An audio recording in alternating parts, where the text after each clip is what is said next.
ഇന്ന് ഓർഡർ തന്ന ഐറ്റംസ് ഒക്കെ ചെയ്ത് കഴിഞ്ഞപ്പോഴേക്കും രാത്രിയായിട്ടോ. തിരക്കുള്ളൊരു ദിവസമായിരുന്നു ഇന്ന് സമയം പോയത് ഞാൻ അറിഞ്ഞതേ ഇല്ല. ജ്വല്ലറി ഐറ്റംസ് ഒക്കെ ചെയ്യാനിരിക്കുമ്പം സമയം അറിയേ ഇല്ല കേട്ടോ. സമയം പിന്നെ ക്ലോക്കിലേക്ക് നോക്കുമ്പോഴാണ് അയ്യോ ഇത്രയൊക്കെ സമയം ആയോ നമ്മൾ ചിന്തിക്കുക.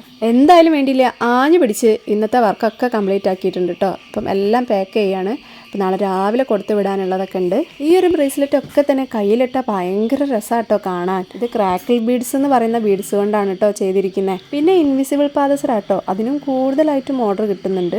ഈ പാദസരങ്ങളൊക്കെ തന്നെ കാലിലിട്ടാൽ പ്രത്യേക ഒരു ഭംഗി തന്നെയാണ് കേട്ടോ. പിന്നെ അതിൻ്റെ കൂടെ ഒരു ഇൻവിസിബിൾ ബ്രേസ്ലെറ്റും കൂടെ വരുന്നുണ്ട്. അപ്പോൾ ഇതൊക്കെയാട്ടോ എൻ്റെ ഇന്നത്തെ വർക്ക്. ഇതിൽ ഇൻവിസിബിൾ പാദസരവും ഇൻവിസിബിൾ ബ്രേസ്ലെറ്റും ചെയ്യാനാട്ടോ കുറച്ച് സമയം വേണ്ടി വന്നത്. ഇതിൽ ഒരു സ്ഥലത്തേക്ക് പോകേണ്ടതിൽ ഹെയർ ബാൻഡ് ഉണ്ട്. അപ്പം ആ ഹെയർ ബാൻഡിന് ഡാമേജ് ഒന്നും കൊടുങ്ങാതിരിക്കാനാട്ടോ അങ്ങനെ പെട്ടിയിലാക്കുന്നത്. ഇതൊക്കെ കഴിഞ്ഞപ്പോഴാട്ടോ എനിക്കൊരു സമാധാനമായത്. അപ്പം നിങ്ങൾക്ക് ഇതൊക്കെ ഇഷ്ടമായിട്ടുണ്ടെങ്കിൽ ഒന്ന് ലൈക്ക് ചെയ്യണം, ഷെയർ ചെയ്യണം, കമൻറ്റ് ചെയ്യണം, ഒന്ന് സബ്സ്ക്രൈബും കൂടെ മറക്കാതെ ചെയ്യണേ.